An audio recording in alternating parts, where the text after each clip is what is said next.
Қазақстандағы ең мықты матчтардың бірі. Бұйырса бүгін сіздерге осындай влог жүргіземін. Кішігірім стадионда бұйырса осы камерамен жақсы фото видеолар түсіруге тырысамын.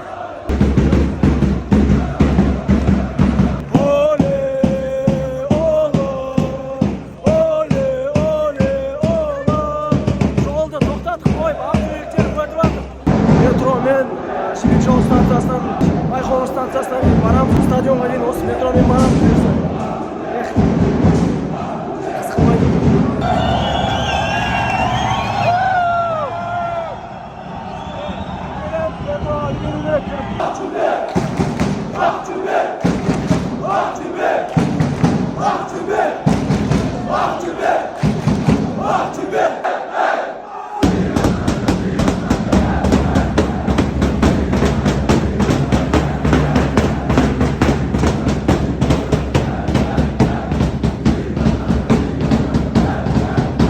Üstüme osындай манежка киіп алдым. Бұйырса стадионның ішіне кіріп фото видео түсіретін боламын. Ал мына жақта Қайрат атындағы оркестр. Осындай орталық стадионда Қайрат Ақтөбе ойыны біз бастаймыз. Кеттік! Бүгін Ақтөбенің қарны жарылған күн. Бүгін Қайраттың стадионы толатын күн. Бұйырса Құдай қаласа Қайраттың орталық стадионы 23 мыңдай адам лық толы болайын деп жатыр. Біз тек қана өзіміздің ақ қызыл құрамамыздан жеңіс күтеміз. Жеңістен басқа білмеймін, тіпті неше ұстаудың өзі қате сияқты.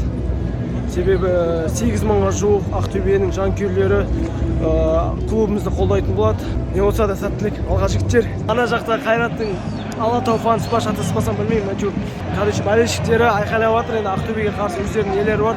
Ал біздің болельщиктер тоже мына жақта жиналып жатыр, жайлап. Міне бұл уровень ғой, мойнандаршы басқа қалада қалай?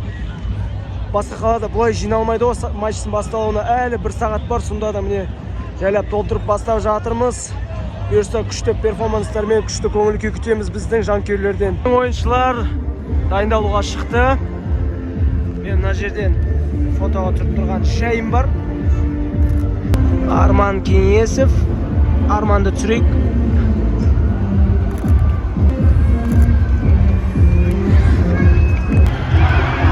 Біздің жанкүйерлер толды. Ойыншыларымыз ойынға дайындалуда. Кеше дайындалмағанда ма кетті? Сәттілік жігіттер, қыздар алға. Бәкәм 5 жылмен көңіл күйде тұрып бұйырса жеңіс нәсіп етсін. Ақтөбе футбол клубының жаңғырана ойыншыларын таныстырды. Енді ойынның басталуына шамамен 15 минут қалды, күтіп отырмыз. Ойыншылар алаңға енді шығайын деп жатыр. Бұйырса сәл уақыттан кейін ойынымыз басталады. Қалай ойлайсыз, Ақтөбе жеңеді ме? Ойын өте қызық болайын деп тұр. Жаңа мен байқадым, Ақтөбенің Қайраттың стадионында ұтпағанына 9 жыл болған ба, сондай екен. Соңғы рет 2015 жыл өтті. Сондықтан өте қызықты болады, тартысты болады. Болельщик атмосфера керемет, және Ақтөбе болельщиктерінің біздің қазақ футболында болуы, бұл қазақ футболының жеңісі, қазақ футболының бағы деп айтуға болады. Қараңыздар, күні бұрын орталық стадионда Қазақстан премьер-лигасының ойынына ештеңе шешпейді бұл ойын. Чемпиондық матч емес. Соған 2 күн бұрын билет таусылып қалу, бұл Ақтөбе болельщиктерінің эффектісі. Алаңдағы бәсекеден қазір менің ойымша жанкүйерлердің текетіресі қызық болады.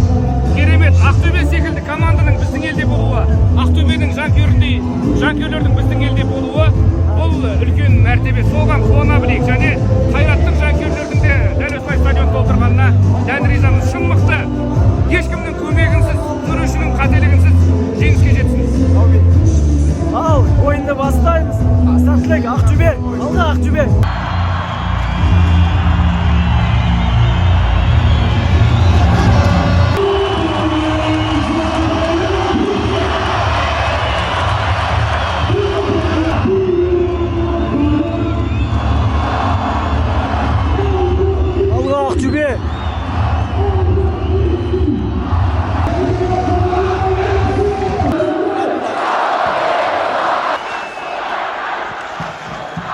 Oyun басталды. Ақтөбеге сәттілік тілейміз. Алға Ақтөбе! Қайрат қауіпті соққы жасауда. Стандартты жағдай. Одан әйтеуір бір нәрсе қылып шығып кеттік па десек жоқ. Қауіпті соққы. Қауіпті жағдай. Доп біздікілерде. Көтерді. Қаттырақ көтеріп жібердік.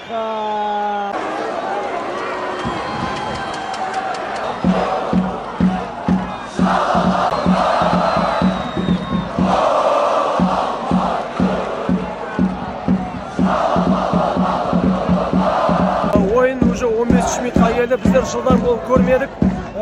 Қасымда менің Ерқанат Нұркей. Бұйырса, осы матчта қандай шот күтесіз? Қалай болады деп ойлайсыз? Айтып отырмын ғой, осы апта біз жақсы чемпиондар лигасын көрдік. 3-3 деген ойында сондай бір шот болса жақсы болады дедім. Кім ұтады деп ойлайсыз жалпы? Білмеймін, мына ойында бір бәрі бар, көрдіңіз, салютта бар, қаншама халық келген. 3-3 болып, екі жақта жақсы көңілмен қайтса, енші. Мен ойымша Ақтөбе ұтады. Кім болса да мықты жеңсін.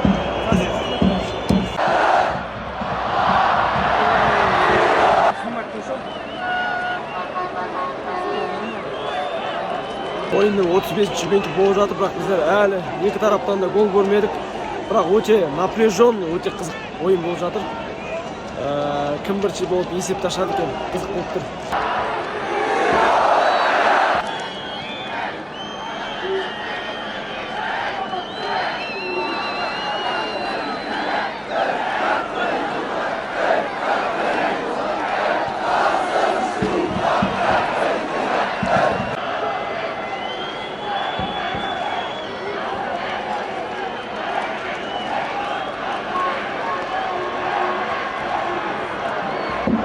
Төреші бар қарауда, қазір ойын тәртіп соған қарағанда бұзылған сияқты. Жауабын күтеміз. Не болды? Бұл жерде қателеспесем штрафной болу керек. Ақтөбенің пайдасына. Пенальти екен. Қазір көреміз. Гол!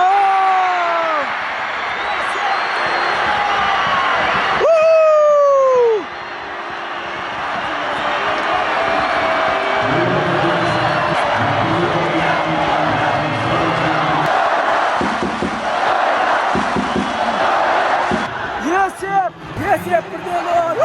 Әлібек Қасым пенальтиді сәтті орындап, есепте 1-0 қылды. Өте қуаныштымыз, жігіттер алға, тағы да 3-4 гол керек, тағы да. Қауіпті шабуыл. Қайраттың шатс. Ойынға 3 минут уақыт қосылды.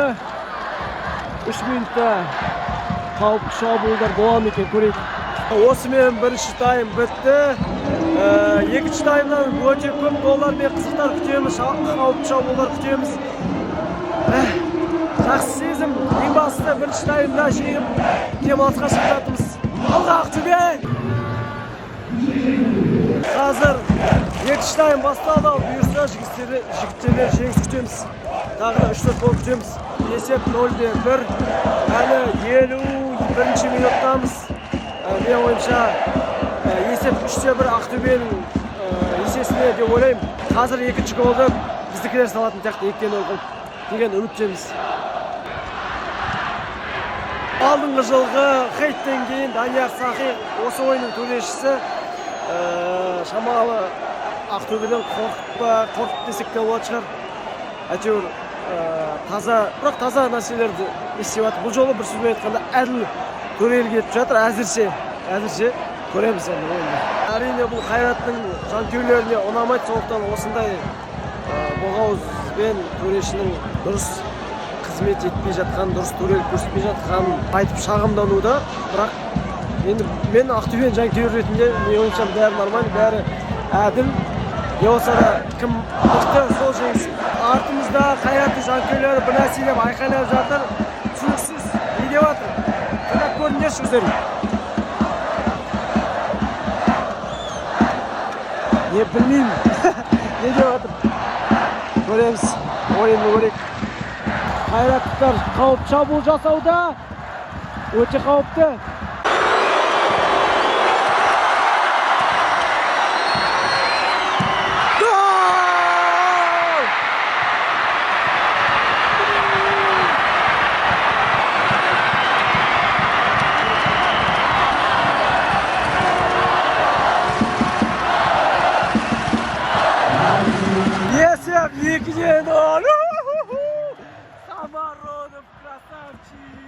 Красавчик! Tamam kan kovan уже ayqalab ya. Yes! Endi tag'da 2-3 gol kutamiz. Jardem, как матч? Брат, давай я скажу свою коронную фразу. Гол! Ворота футбольного клуба «Кайрат». На 69-й минуте игры забил нападающий сборной Казахстана, нападающий футбольного клуба «Ахтубе» Максим Самородов! Максим! Самородов! Я там что-то не слышу, не кричат. О, Давай вместе. Максим Самородов! Аллах чүбе! Ақтөбеліктер қуануда, қашан қуанады, осы кезде қуанбаса, себебі сырт алаңда 2-0 Қайратты тізе бүктіріп жатыр. Әлі бірақ 20 минуттай бар. Соқтан әлі жеңдікте баспау керек. Қуанышымда шек жоқ. Достар, кәдімгі бар ғой. Неше күн, неше ай күттім осы матчты. Әзірге жеңіп жатып, өте қуаныштым. Күтейік, 20 минут күтейік. Жігіттерден тағы да бірнеше гол күтеміз. Олай есептің аяқталған. Шапский тіреді ма бұл жерде? Қайрат клубы қауіпті шабуыл жасап еді, бірақ әйтеуір голға айналмады. Жігіттер шыдап тастайық, немесе тағы да 1-2 гол салайық енді. Мен ойымша шыдап тастау деген тек қана автобус ойнау емес. Көбірек гол салып не болса да осы ойынды жеңіспен бітіру керек. Жігіттер, бүкіл Ақтөбе сендерге жеңіс тілеп отыр. Ақтөбеде қаншама адамдар күтіп отыр жеңістерінде. Қаншама адам осы Алматыға келіп жеңістерді көруге келді. Жігіттер, тек қана жеңіс, тек қана. Ничего жарамайды. Біздікілер сига зага деп мына жақта айқайлап жатыр. Рахат. Кайф. Еще Ақтөбеліктер, тек қана Ақтөбеліктер осындай шоу ұйымдастыра алады. Өте сырт алаңда бүйтіп ешқандай клубтың жанкүйерлері бұлай қолдамайды шығар. Тек қана Ақтөбе, тек қана Ақтөбеге жеңіс.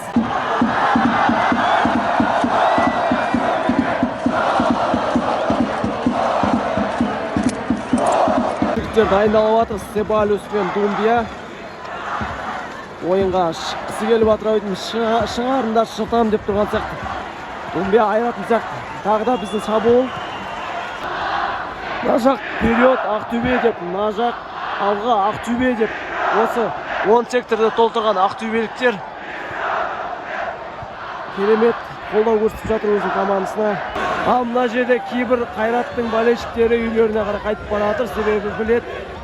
Есеп 2-0, шанс жоқ екен. Ондайда жанкүйерлер болады екен ау. Жанкүйер деуге келе ма ондай адамдар? 85-ші минут. Қайраттың жанкүйерлері тезірек гол салыңдар деп наразылық танытуда. Бірақ оған біздің ақтөбеліктер мүмкіндік бермеуде десек болады.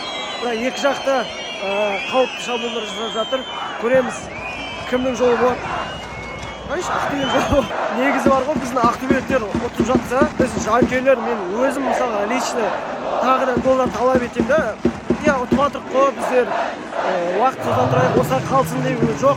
Білмеймін неге екен, менде де сондай тіпті 3-0 ұтып жатсақ та 4-0, 5-0 қылуға болса екен деген сияқты іште бүтірлі болып қаласын. Сол қауіпті шабуыл. Әлібек Қасым қауіптің бетін қайтарды. Не болса да 2-0 как будто аз сияқты, бірақ өте жақсы шөт сырт алаңда. Көптеген Қайраттың жанкүйерлері өзі қайтып бара жатыр. Қосымша уақыт 6 минут қосылды. Есеп әлі 0-2 біздікілер. Мен қазір Ақтөбенің болельшіктерінің қасындамын, себебі ана жерде тұрып негізі осы жерге қатты келгім келді. Біздікілер гол сұрап жатыр. 6 минутта ешнәрсе өзгермейтін сияқты менің ойымша, бірақ көрейік.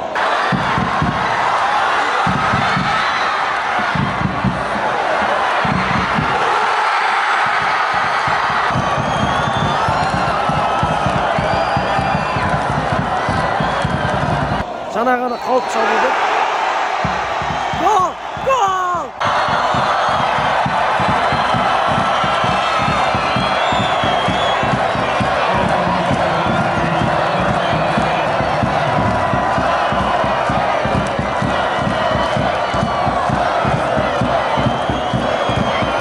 Гол!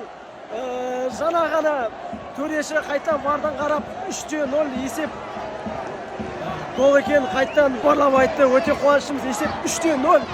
Алға Ақтөбе. Бұл сұмдық матч болды. Сұмдық.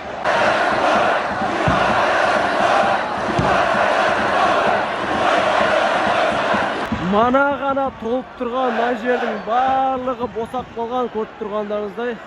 Вообще қалай болады екен ол? Жанкүйер сондай болады. Ал мына жақта біздікілер Зига Загалатып жатыр. Мына жақтағылар да қосып жатыр. Білмей кімдік екен, Ақтөбенің бәлкім Қайраттың жанкүйерлері. Өкінішке орай қайраттықтар бір гол салып кетті. Бадарып болсын енді, көңіл күйлер түсіп қалмасын.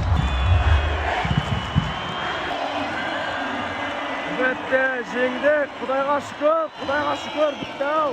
Жеңдік. Мына есеп 3-1, ең соңғы минутта беріп қойып. Вествинд біздің Алматыдағы болельшіктеріміз ақтөбелік.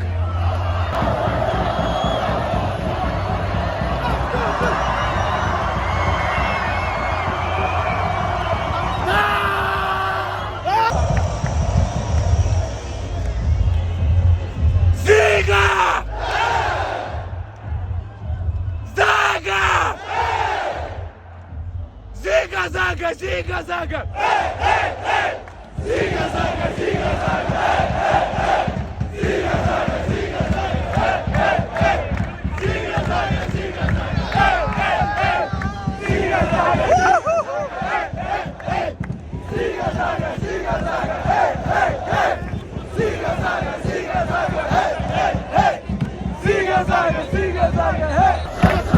Everybody shut!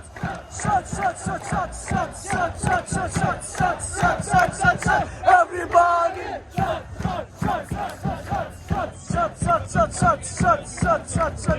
Everybody! Woo!